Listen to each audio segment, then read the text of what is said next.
We learned, Jace, before we came on air that I just saw that the Bruno Fernandes's red card was oversinded on Sunday. Look, we're not saying it would have made a blind bit of difference to the result, because it wouldn't have done, because United were absolutely woeful. But it's interesting your thoughts on that red card as a terrible decision. Said it last night on the show.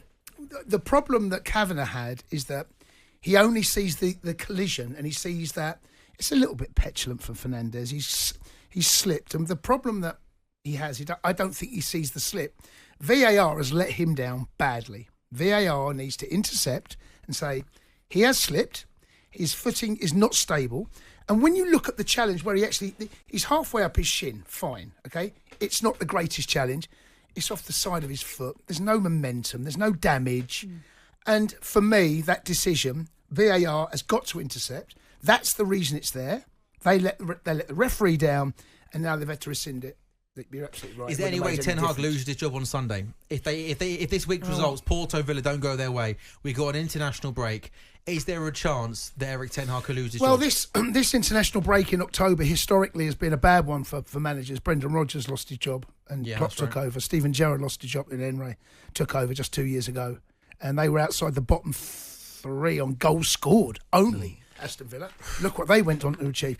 Is this Man United side performing well? No. Is it underachieving? Yes. They're rubbish, mate. They're terrible. But are they good players? Yeah. They're underperforming. So I think what we'll see, even if they get 2 results, and I don't think they will, I don't think they get a result at Porto, or maybe a draw at Porto is not bad, a draw at Aston Villa. I think what we'll see is the international break come. I think he'll lose his job, and I think by the time we get back to in 2 weeks' time, the Premier League returns, I think we probably find a new manager.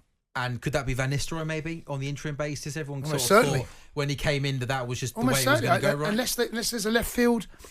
There's a lot of talk about Gareth Southgate going to Old Trafford. Yeah. Where's the laughter track for that? Gareth Southgate. What's your thoughts on that? Well, Dan Ashworth's good friends with him, right? He knew him very well at the FA. There's no smoke without fire. It might happen. I can't see it. It might happen. The problem they've got is that, they're Inzaghi, they were linked with the Inter manager over the last 24 hours. He ain't leaving Inter right now. The only time he's going to join Man United, if he does, is the end of this season, beginning of next. Well, then you need an interim manager. We saw Ole Gunnar Solskjaer do that job after Jose left. Problem they got sucked in to a couple of his good results. Towards the end of the season, they were terrible, Man United. They still gave him the job. And then you look what happened. It was a disaster. It's almost impossible for a club, if you bring in a legend on an interim basis, if they do a good job, you're always going to give them the job long term. Di Matteo at Chelsea, we all knew that when he won the Champions League and won the FA Cup, he wasn't the reason. But when he's a club legend, it's so impossible to not move on or move on from them. And we saw it with Ole Gunnar Solskjaer, we saw it with Di Matteo. And if Ruud van Nistelrooy does a good job, despite the fact that he might not be the right man, they should resist it. They have to. Definitely have to. They have to. And unless something remarkable happens, something on the scale of them getting Europa League football, unless there is a huge turnaround that makes something. When Ole Gunnar Solskjaer got that job, it was based on the game they played at PSG in the Champions League, and they managed to win that game, and they give him the job on the back of that. You have a look at the results after. They stunk. So, honestly, they were terrible. Yeah. Then they made the boo-boo. They made the boo-boo. You can't get out the boo-boo. Right? It's already committed to the boo-boo. That's what they don't want to do. They find themselves. Make that decision when there's clarity, there's clear heads. What has he done, is Van Nistelrooy? What has he done? And let's move forward for the best of Manchester United Football Club. I don't see how Erik Ten Hag can keep his job. I just don't see a world in which that exists. Half-times in the games involving the 3 British teams. Arsenal and Manchester City are both winning by 2-0. Celtic 5-1 down at Borussia Dortmund. Jace, it was short, it was sweet. Thank you very much. Guys, thank you very much, Abs, Kweku. And the sports bar. Is there going to be, has anyone, how do you decide? No, it's a bit dry tonight, isn't it? Is it? I might have to go after United again. Do it. Dig that one up. Can you not do a PSG one? Or is that just not going to... That's not going to... You know what? No one cares about PSG, do they? Jace, this is true. I was in the Caribbean last year for talkSPORT doing a West Indies England tour. I got picked up from a ground by a local guy from Barbados, and he asked me who I worked for, and I said talkSPORT. The first thing he said to me was, "No way, Jason Cundy," and then started doing that. Has anyone seen? So it's ridiculous, isn't it? It's going viral in Barbados, mate, not just in this country. I know. There are certain... I love going after Spurs. Spurs are great, as anyone said. Especially O'Hara sitting there. Can't go after us this week. No, not this week. Not yet. Do you know what, though, Abs? It's coming. You know it's coming. Listen, I'm going to enjoy it while I can. There's always another week just to look forward to. Highest XG at Old Trafford ever. I'll You'll ride never that sing wave. that. You'll never sing that. You'll never sing that. Listen, guys, have a good evening. Jace, have a to see good you. one. Thank you very much. Take The care. Sports Thank you very Bar much. is with you guys from 10 o'clock this evening, and it will be streaming as well live on the YouTube channel. Quickly off of what we were talking about with Jace, if it comes to Manchester United, whoever they bring in to replace Erik ten Hag, if he is to be replaced, has to be their long-term option, because we've seen Manchester United over the last couple of seasons with a fairly poor team win 2 trophies. Manchester United are one of the favourites to win the Europa League. There is no reason why this squad of players can't win another trophy. And so if a new man comes in, say it's an interim basis and they bring in a manager, that manager, in my opinion, has a very good chance of winning the trophy and therefore has a good chance of getting the job long term. I think if you bring in a man right now, he has to be the man for the long term, because if Ruud van Nistelrooy comes in on an interim basis and wins the Europa League or the League Cup or the FA Cup, guess what Man United fans will be asking for him to be the job Okay, long term. let me throw you this question then. If that, because it's hard, isn't it, to do it, if that manager then isn't available right now, then what's the alternative? If it was just between, let's just say for argument's sake, I'm not saying this is going to be their long term. Let's say it was Thomas Franke, right? And getting him out of Brentford just wasn't possible at this moment in time, okay? Using him as an example, maybe not the best one. Are you then saying if it's a toss-up between keeping Ten Hag on the back of defeats to Porto and Villa, or going for that interim for maybe the short term, maybe the end of the season in Ruud van Nistelrooy, then are you saying you might as well stick with Ten Hag? The problem with Ten Hag is that... I think, Kweku, we're getting to a point, and this might be hard. Are we not getting to a point now with Ten Hag where his position is just becoming almost a little bit untenable? It is Like it untenable. feels like Manchester United came 8th last season. Man United finished 8th, and I tell you what, they were lucky to come 8th. We are 6 games into this Premier League season. They're 13th, and there is absolutely zero evidence whatsoever that he is even remotely close to improving them or getting something out of them. They go to Porto, they go to Villa and don't get results. I'm just not sure they can come back after the international break and stick with him. Really, what should have happened was they should have sacked him in the summer. Of course. You cannot be Man United manager. It was untenable before the summer. Yeah, I agree. I don't think you can be Man United manager and come 8th in the Premier League. I don't care what you do in the FA Cup or the League Cup or whatever, and keep your job. And some of the football they played last season, how easy was it for teams to break through them, to cut through them?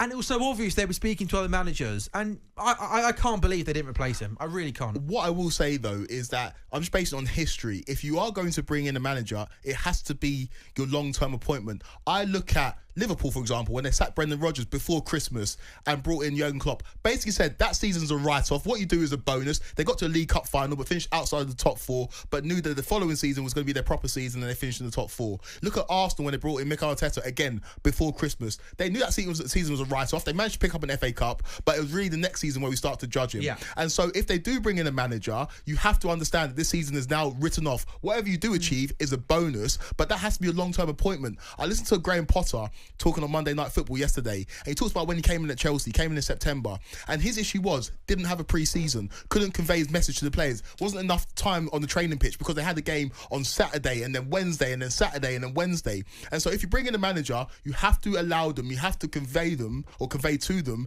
that this season is a write-off. Try implement your ideas and philosophy, but it's not about results. It's just about you bedding into the football club, and next season's where we go again. Because if you bring in somebody and you expect them to get results in the league straight away, you're on a hiding to nothing, because we know how much pre-season matters. We know how much philosophies matter in the modern Premier League. And bringing in somebody on an interim basis, I just don't think works, because if they do a good job, you're going to be tempted to give them the job long term. The only way it works is if Ten Hag, though, if we're at a point where literally his position becomes untenable. Yeah. The only way it does then work, I agree with everything you just said, but I'm saying it might work in the case of, even just for a couple of months, a new voice, new ideas, a club legend. It could give them a little boost short term, But which the is better problem than is keeping that Ten it Hag, was isn't it? untenable. The position was untenable. You could have listened to any Manchester United fan, for example, Flex, who said at the back end of last season, rip it up, delete the club. We need to change something here. And then they go and win an FA Cup and they flip-flop on it and they say, well, we can't sack him now because he's won an FA Cup. So for me, they missed a key opportunity here, and then they gave him the extension. Yeah. They didn't need to get the extension. They could have just kept him for this season and said, okay,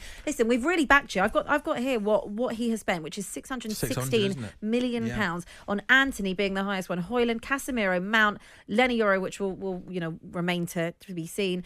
Lisandro Martinez, Ugarte, Anana, Matthias Delic, Joshua Zirkzee, Mazraoui, Malacia, and Eriksson on a 3. So the problem is if they sack him, well, these are players that he's brought in, which are his players to play in whatever system he plays, and I guess whatever style of football, which we're still kind of determining what that is. So what is he going to do with all these players? What is Ruud going to do with these players, or what is Inzaghi going to do with these players? Because they're not his players. So that's 616 million pounds down the drain. Again, that should come down. Is that what INEOS wants? No. Obviously, a lot of that money, not all of it, but a lot of it not all was from not them. INEOS. But is that how they want to start the tenure at Manchester United, by sacking him and then having 616 million pounds worth of talent just going down the drain? I think they wanted to sack him in the summer. I think that in the summer their conversations were, this guy is not good enough to be Man United manager. So why give him the extension? I think once they came to the decision that there wasn't the right man out there for them, and you talk about early on in their reign, maybe I think it was such a big thing to do so early on. I think they what's changed? So hear me out. Well, what's changed is they're 13th in the Premier League, and they've just been smacked by Tottenham. They've lost to Brighton, and they're looking as pathetic as last season. Back to my point, I'm absolutely convinced that conversation between INEOS was, this guy is not good enough. So I think they clearly, as we know, they looked elsewhere, but I also believe they didn't think the right manager was out there. So I think, in keeping with them, I think the contract extension was maybe almost a little vote of confidence. But that's my point to you. Go on. What's changed since July? Well, what's changed is if they didn't think a manager was out there, which was the right fit for Manchester United in July, what's changed 3 months later, what's the difference? Because they knew how the season was going to go. They finished 8th last year. What's the difference? I think they would have hoped that they gave him more money. Yeah. They gave him an extension on the contract. So I think they saw the sample size of having one decent season, having one poor season, but having 2 cups in that. What's changed? Firstly, what's changed is we're 6 games into Premier League season and Man United are 13th and look as bad as last season. Also, one more thing that maybe might have changed. One thing I would say about Man United fans, certainly match-going Man United fans, even throughout last season, where they were really, really poor and they finished 8th in the table, I think they backed him really well. It didn't turn toxic last season. Certainly, on social media, did I say anything? Match-going fans, I backed Ten Hag last season. There weren't many boos. There were no Ten Hag out banners. There was no throwing at a bus. It's because of the injuries. But I'm saying, I think you've got to give Man United fans credit for that, because other fan baiters could have easily turned Chelsea. They'd have been throwing him out the door if they were 8th in the Premier League table. Okay, but they didn't, right? Another thing that might have changed is I thought Sunday it felt like it changed. I don't know why. Just speaking to friends, match-going Man United fans, the ones that backed him last season, you know what, we're going to stick by a manager. I think on Sunday it was just like, oh my God, this again, and it wasn't Man City that came to Old Trafford. It wasn't Liverpool. On a serious note, it was a Tottenham team. Hold on a minute. What about last season when Burnley didn't they draw with Burnley at home? Didn't they go and get thumped by Crystal Palace 4-0? So why is it that it's little old Tottenham that's come there and thumped them? Broken the straw off the camel's back. No, I'm not saying that. I'm not saying it's broken.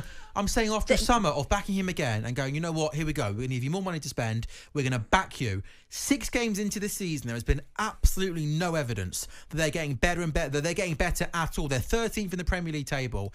And I just thought, Abby, watching that game on Sunday, we've seen City and Liverpool go there and beat them 5s and 4s and whatever 7s in the past. And you won 3-0. But let's be honest, if it wasn't for Onana having a good game, it could have been 7s and 8s. I think it's for the fact that Timo Werner was playing instead of it could have been 7 and 8s. Let's be honest. And I don't know. It just felt like last season it happened. They've stuck with him, and now into a new season, a 3rd season, more money spent in the summer. We're up to £600 million, and they're still getting performances like that.